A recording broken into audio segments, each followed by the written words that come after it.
Hi, babe. Chapter 3. The Long Rifle. Every evening before he began to tell stories, Pa made bullets for his next day's hunting. Laura and Mary helped him. They brought the big, long-handled spoon and the box full of bits of lead and the bullet mold. Then, while he squatted on the hearth and made the bullets, they sat on either side of him and watched. First he melted the bits of lead into the big spoon held in the coals. When the lead was melted, he poured it carefully from the spoon into the little hole in the bullet mold. He waited a minute, then he opened the mold, and out dropped a bright new bullet onto the hearth. The bullet was too hot to touch, but it shone so temptingly that sometimes Laura or Mary could not help touching it. Then they burned their fingers, but they did not say anything because Pa had told them never to touch a new bullet. If they burned their fingers, then it was their own fault and they should have minded him.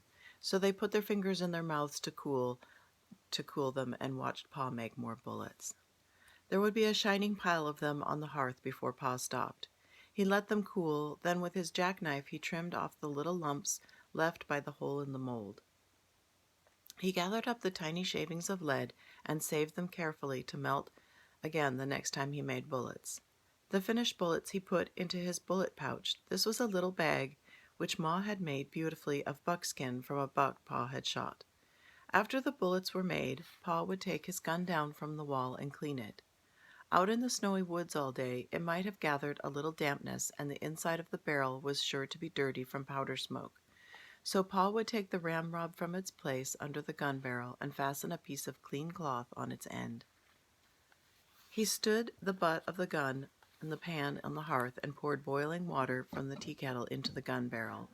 Then quickly he dropped the ramrod in and rubbed it up and down, while the hot water blackened with the powdered smoke spurted out through the little hole in which the cap was placed when the gun was loaded. Pa kept pouring in more water and washing the gun barrel with the cloth on the ramrod until the water ran out clear. Then the gun was clean. The water must always be boiling so that the heated steel would dry instantly. Then Pa put a clean, greased rag on the ramrod, and while the gun barrel was still hot, he greased it well on the inside. With another clean, greased cloth, he rubbed it all over outside until every bit of it was oiled and sleek. After that, he rubbed and polished the gun stock until the wood of it was bright and shining too. Now he was ready to load the gun again, and Laura and Mary must help him.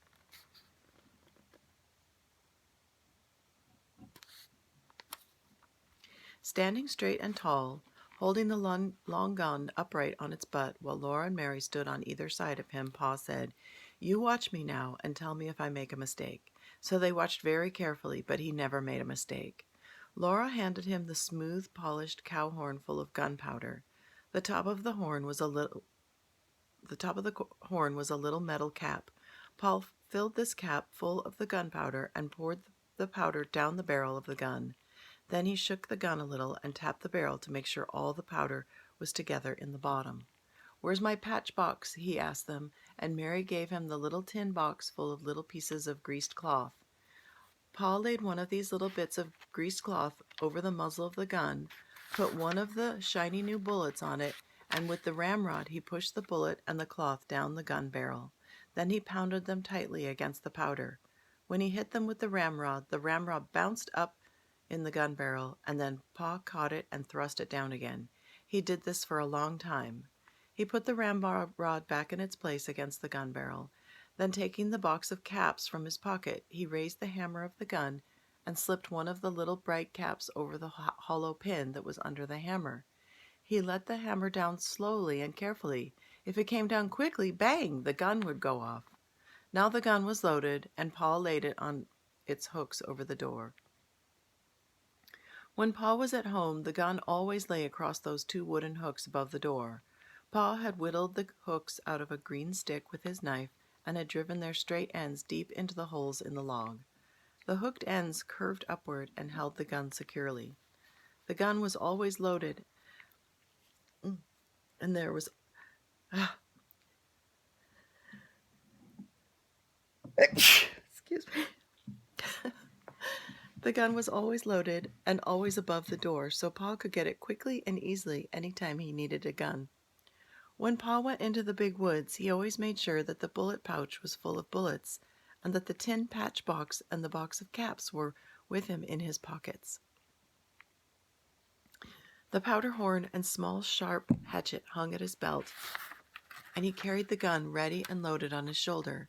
He always reloaded the gun as soon as he had fired it, for he said he did not want to meet trouble with an empty gun. Whenever he shot at a wild animal, he had to stop and load the gun, measure the powder, put it in, shake it down, put in the patch and the bullet and pound them down, and then he could put a fresh cap under the hammer before he could shoot again. When he shot at a bear or a panther, he must kill it with the first shot. A wounded bear or a panther could kill a man before he had time to load his gun again. But Laura and Mary were never afraid when Pa went into the big woods. They knew he could always kill bears and panthers with the first shot. After the bullets were made and the gun was loaded, came storytelling time. "Tell us about the voice in the woods," Laura would beg him. Pa crinkled up his eyes at her. "Oh, no," he said. "You don't want to hear about the time I was a naughty little boy." "Oh, yes, we do, Laura and Mary said. So Pa began. The story of Pa and the voice in the woods. When I was a little boy, not much bigger than Mary, I had to go every afternoon to find the cows in the woods and drive them home.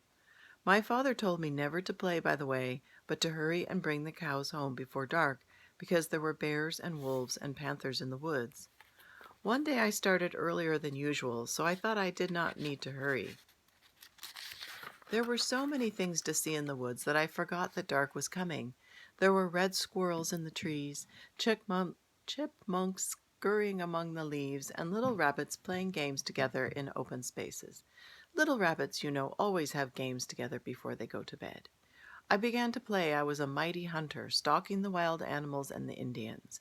I played I was fighting the Indians until the woods seemed full of wild men, and then all at once I heard the birds twittering good night. It was dusky in the path and dark in the woods. I knew I must get the cows home quickly, or it would be a black night before they were safe in the barn, and I couldn't find the cows.